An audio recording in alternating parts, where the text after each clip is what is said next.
할렐루야. 오늘 본문 12절에 보면은 주의 눈은 의인을 향하시고 그의 귀는 의인의 간구에 기울이시되 라는 말씀이 있습니다. 즉 하나님은 의인에게 집중하십니다.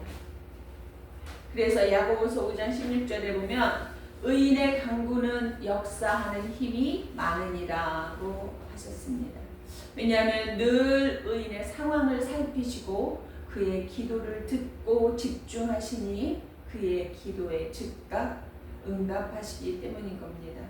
그렇다면 우리 삶의 답은 간단합니다. 바로 호람데오의 삶, 하나님 앞에서 살아가면 되는 겁니다. 그러고 보니 인생의 가치를 두고 그렇게 투자했던 것들이 참 부질없다라는 생각이 이제서야 듭니다.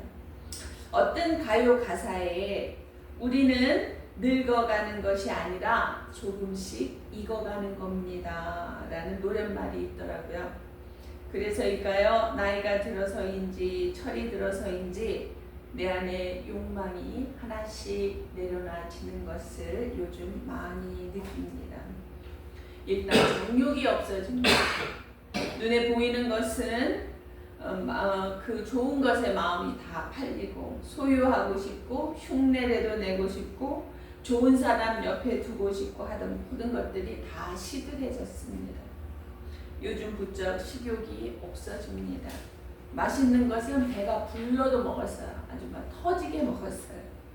근데 이제는 맛있는 것이 별로 없어요. 입맛이 자주 쓰고 그냥 그 맛이 그 맛인 것 같고 또 어찌하다가 좀 맛이 있는 것이 만나는 것이 있어서 많이 먹으면 소화가 안 돼서 하루 종일 속이 더부룩하게 그것을 달래느라 힘이 듭니다. 또 몸이 힘드니까 액세서리조차도 걸치는 것이 부담스럽습니다. 기운이 없으니까 예쁜 옷보다는 편한 옷이 더 좋습니다. 언제나 주님 앞에서 주님 한 분으로 만족합니다 하고 당당히 외치기에는 마음에 걸림이 많았는데 이제는 그래서인지 점점 그 고백에 가까워지는 것을 느낍니다. 인생에서 정말 가치 있는 것은 내 중심이 하나님 앞에 온전한가 하는 거였는데 인생이 다 지고 석양의 끝자락에 다다르니 이 안타까움을 이제 깨달았으니 안타까움 어찌합니까? 다만 이제라도 그 깨달음 주심에 감사할 뿐입니다. 오늘 본문 8절을 보겠습니다.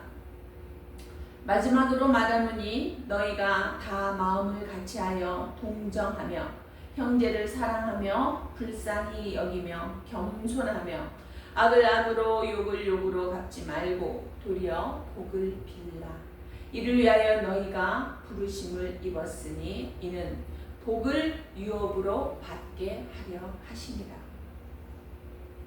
악을 악으로 욕을 욕으로 갚지 말고 도리어 복을 빌라. 이를 위하여 너희가 부르심을 입었으니. 자, 누가 나에게 악행하면 확 되갚아주고 싶은 게 사람의 마음이에요.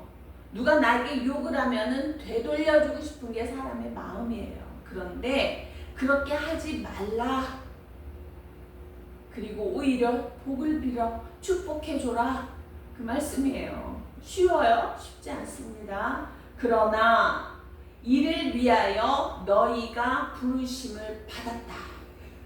그렇게 좀 해라. 네가 그렇게 좀 해라. 라고 하나님이 우리를 불러주셨다는 거예요.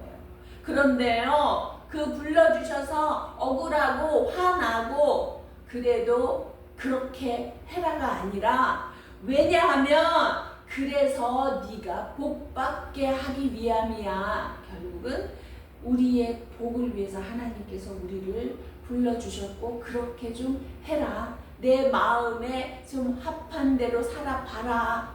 이 말씀이에요.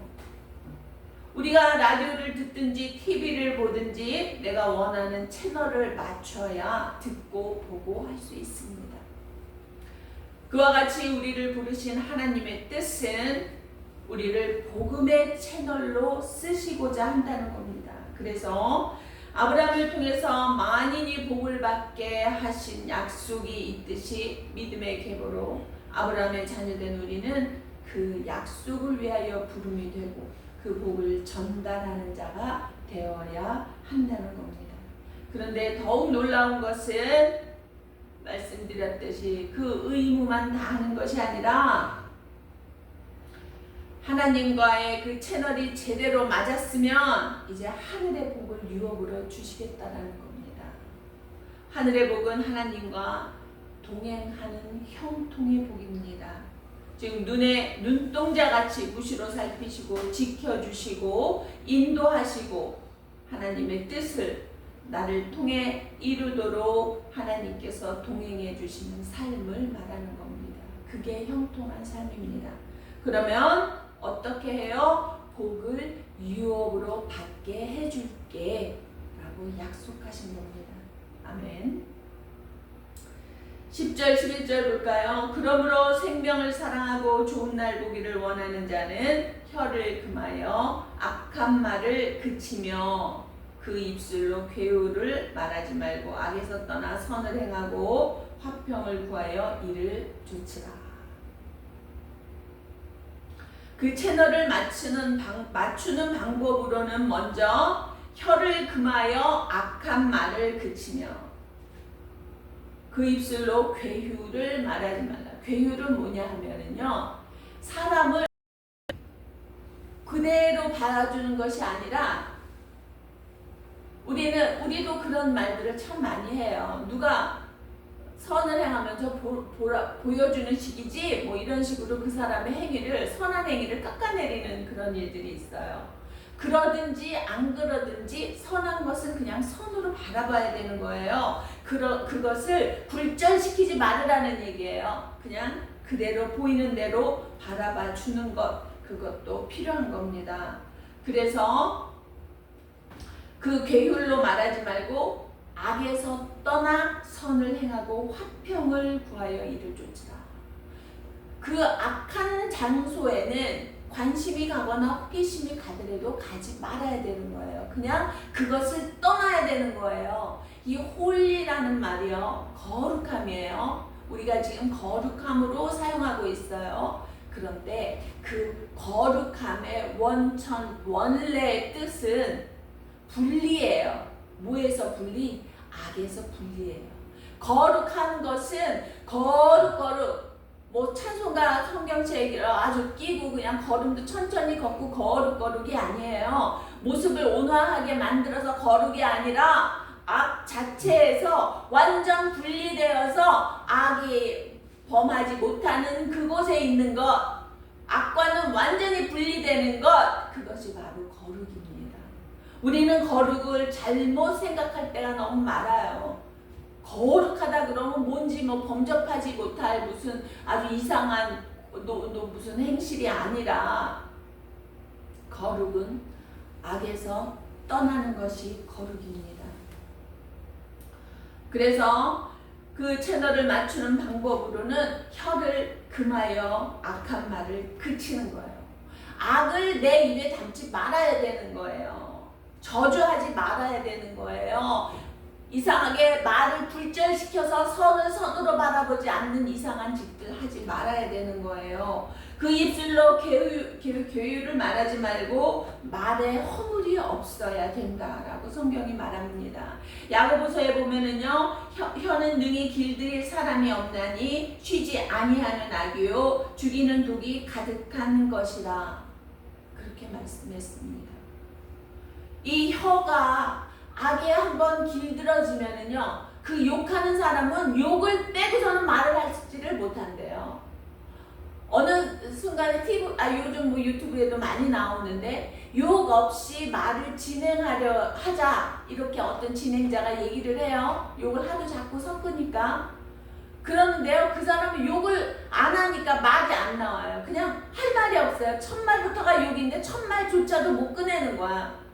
그냥 욕을부터 시작해야 되는데, 그렇게요, 혀는 길들이기 쉽지 않다라고 성경이 증명합니다. 그러니 아예 악에서 떠나는 것, 그 욕 자체를 입에 담지 않는 게 저도 쉽지는 않더라고요. 정말 화가 나면 욕이 나가기도 하더라고요. 그런데 그거조차도 하지 말아야 하는 겁니다. 사실은. 그래서 우리는 구별된 삶, 악에서 떠나는 삶, 괴율하지 않는 삶 살아야 되는 겁니다. 마태복음 12장에 보면 내가 너희에게 이르노니 사람이 무슨 유익한 말을 하든지 심판날에 이에 대하여 신문을 받으리니 내 말로 의롭다함을 받고 내 말로 정죄함을 받으리라. 요즘 어떤 그 영화인지 드라마인지 거기에 법정 스토리가 나오는데 증인으로 선 사람이 사실과 다른 거짓을 자꾸 말하니까 판사가 증인 믿은 죄는 어떠어떠한 벌에 처합니다 라고 고지를 해줘요. 믿은 죄는 그렇다라고 말을 하는데 이미 뒤에서 무슨 짠판인가 봐요. 그 위증을 번복하지 못하더라고요. 결국 위증을 했어요. 그런데 말은 위증을 하는데 마음은 양심에 찔리니까 눈물을 펑펑 쏟는 그런 장면을 봤습니다. 위증은요, 악을 선하다고 말하는 거는 악입니다. 악은 악이다라고 얘기를 해야 돼요. 그런데 악을 선으로 바꾸는 것, 그것도 악입니다. 그거는 말이 선해서 선하다가 아니라는 겁니다. 악은 악으로, 선은 선으로 바르게 구분하는 게 바로 선입니다. 악한 말과 개사한 말과 진실치 않은 말을 하는 자, 악을 선으로 바꾸는 것도 진실치 않은 겁니다. 사람 앞에서 절대 불신을 받을 수밖에 없어요. 그러니까 판사가 보고는 위증하면 혼납니다. 한마디로 그렇게 얘기를 하는 거예요. 그 신임이 이미 신임을 잃어버린 거죠. 그런데요, 사람만 그를 불신하는 게 아니라 하나님의 심판 때에 반드시 그 말로 심판을 받게 된다는 거죠. 우리가 평생에 사용한 거짓과 술수와 괴율과 악한 말들이 우리 마지막 날의 심판 때에 하나님 앞에 심판을 받게 된다는 거예요. 그러니 거기서 심판을 받으면 내 평생에 그로 인해서 얻은 유익이 있던가 또는 어떤 상황 속에서 모면을 했다 할지라도 그게 다가 아니라 마지막 날에 하나님 앞에서 우리는 그 말로 인하여 심판을 받게 될 거라는 겁니다. 그러니 너희들은 그렇게 살지 말고 도리어 복을 빌어. 선은 선이고 악은 악이고 분명히 진실 가운데 말하되 그러나 너희가 당함이 억울할지라도 복을 빌어줘. 그럼 내가 너에게 복을 줄게 라고 말씀하시는 겁니다. 그러므로 성도는 불필요한 말이나 덕이 되지 않는 말은 하지 말아야 합니다. 가끔 직접 말하기가 어려워서 전달해 주기를 바라는 마음으로 가까운 사람들에게 얘기를 전해요. 이렇게 좀 해줬으면 좋겠습니다.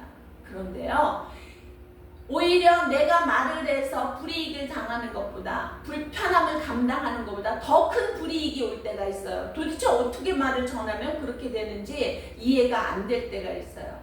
자기 감정을 섞어서 전달하는 겁니다. 그건 괴율이에요. 그러니까 사람도 너무 믿어서는 안 될 것 같아요. 괴유라는 사람에게 말을 전하면 오히려 더 큰 불이익으로 나에게 오더라는 걸 경험을 한 적이 여러 번 있습니다.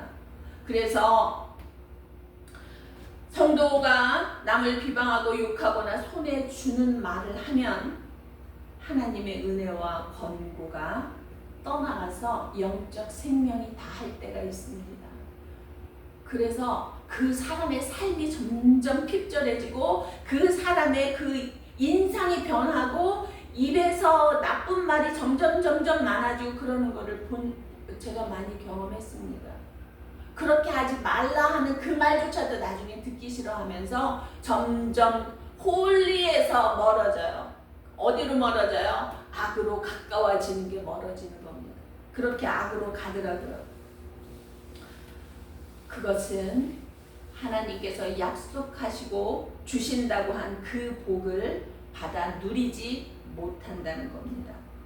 둘째, 악에서 떠나야 됩니다. 악한 것은 말이든 행동이든 다 멀리 해야 하는 겁니다. 악을 행하는 자는 반드시 하나님의 심판을 받고 망하게 되기 때문입니다. 셋째로는 선을 행하고 화평해야 합니다. 주님께서 산상수훈에서 그렇죠. 화평케 하는 자는 하나님의 자녀라 일컬음을 받으리라. 어디를 가든지 피스메이커가 있어요. 화평하게 하는 사람이 있고, 어디를 가든지 불화를 일으키는 사람이 있어요. 트러블 메이커라고 하죠. 그런 사람들이 있어요, 이 세상에는. 그런데 하나님의 자녀들은 어디를 가든지 화평케 하는 자 되어서, 어디를 가든지 화목케 하는 자 되어서 그곳에 사랑이 피어날 수 있도록 행하는 자들이 되어야 되겠습니다. 왜요? 12절에 답이 있습니다. 주의 눈은 의인을 향하시고 그의 귀는 저의 간구에 기울이시되 주의 낯은 악을 행하는 자들을 향하시기 때문입니다. 우리 그래요. 아기가 옹알옹알 뭐라 그러면 얼굴을 들이대요, 귀를 들이대요. 귀를 대고 뭐라고 이렇게 말하잖아요. 얼굴은요, 너무너무 화나는 일이 있으면 어떻게 해요? 노려보잖아요. 째려보잖아요. 그래서 눈 딱 마주치면 찔끔할 정도로 아주 그냥 강한 눈빛을 쏘잖아요. 하나님이 그와 같으시다라는 거예요. 악을 행하는 자들을 그렇게 노려보고 계시다라는 겁니다. 요즘 우범지대에 CCTV를 설치합니다. 그러면 범죄율이 아주 낮아지든지 범죄가 사라진다고 합니다. 그 주변에. 하물며 카메라가 지켜보는데도 이런 일이 있다면 여러분, 주님께서 눈에 눈동자같이 우리를 지켜보신다고 했으면 지금의 나의 행동뿐만 아니라 나의 중심까지도 보시는 하나님이시라는 겁니다. 우리를 지켜보신다고 했습니다. 우리가 더욱 힘써 하나님의 채널에 맞추어 살아가야 하지 않겠는가 하는 것이 이 종의 생각입니다. 그런데 그것이 뼈를 깎는 노력을 하고 돈이 엄청 많이 들어가는 것 아닙니다.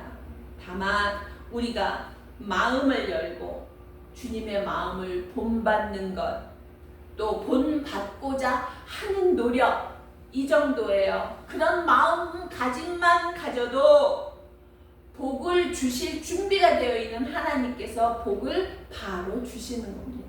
정말 그 마음이 진심인 것을 하나님께서 인지만 하시면 그 삶은 복받는 삶이에요. 그러니 그것이 이랬다 저랬다가 아니라 항상 같은 마음으로, 항상 선한 주장으로, 정직함으로 이 땅을 살아가면 사람들에게도 신임을 받을 뿐만 아니라 하나님께서 그 걸음을 늘 바라보시며 복되게 이끌어 주실 것입니다. 말씀을 마치겠습니다. 장미꽃은 장미향이 납니다. 백합꽃은 백합향이 납니다. 얼마나 좋은지 모르겠습니다. 그런데 향기를 품은 것마다 자기 향을 내는데 그저 좋은 향기가 아니라 생명을 살리는 향이 있습니다. 바로 예수의 향기입니다. 가끔 가다가 제 책상에 늘 성경책이 놓여 있는 걸 보고, 늘 보는 건 아닌데 제가 언제 보고 싶을 때 보기 위해서 책상에 이렇게 올려놓는데, 테이블 위에 사람들이 가끔 그래요. 예수 믿으세요? 이렇게 물어요. 그게 예수의 향기일지는 모르지만 그 성경책 때문에 그런 것인지 저의 친절함 때문에 그런 것인지는 알 수 없지만 그렇게 물을 때면 아주 기분이 좋아요. 네, 예수 믿습니다. 대답을 해요. 아주 자랑스럽습니다. 그렇게 저에게 예수의 향기가 그렇게라도 난다면 너무 감사합니다. 생명을 사랑하고 좋은 날 보기를 원하는 사람은 예수의 향기를 품으시기 바랍니다. 그저 스쳐 지나가도 생명이 살아가는 역사가 있는 그런 향기가 되시기 바랍니다. 이 한 세상 예수의 향기로 살다가 주님 다시 오는 날 생명의 부활로 거듭날 뿐만 아니라 세상을 향해 거듭나게 하는 예수의 향기가 되는 저와 여러분 되기를 이 한 주간도 주님의 이름으로 축복합니다. 기도하시겠습니다. 사랑의 하나님 아버지, 참 감사합니다. 이 세상에 참으로 악하고 더러운 모양들이 많이 있지만 악을 악으로 욕을 욕으로도 갚지 말고 오히려 복을 빌어야 되는 것이 우리의 일일진데, 우리의 마음일진데, 우리의 믿음일진데, 우리가 정작 그들에게 복을 빌어줄 수 있는 넉넉한 마음가짐이 있었는지 아버지 하나님 다시 한번 되짚어 봅니다. 저희들의 부족하고 연약함이 이제 주님을 생각하는 마음으로, 주님의 마음으로 가득 채워져서 세상을 바라보며 저주하기보다는 넉넉함으로 오히려 저들의 주님 앞에 돌아오기를 소망하며 복을 빌어주며 저들의 영혼이 다 잘 되어지기를 간구하는 우리 믿음의 성숙한 인격의 사람들이 될 수 있게 도와주시고, 아버지 하나님 이 한 세상을 예수의 향기로 살다가 정말 그 생명의 부활로 거듭나는 주님 오실 때 기쁘게, 부끄럽지 않게 기쁘게 주님을 맞이할 수 있는 그런 모든 믿음의 자녀들이 되어질 수 있도록 도와주시옵소서. 감사를 드립니다. 진심으로 감사를 드립니다. 이 예배를 아버지께서 흠양하여 주시옵기를 바라오며 예수 그리스도의 이름으로 기도하옵나이다. 아멘.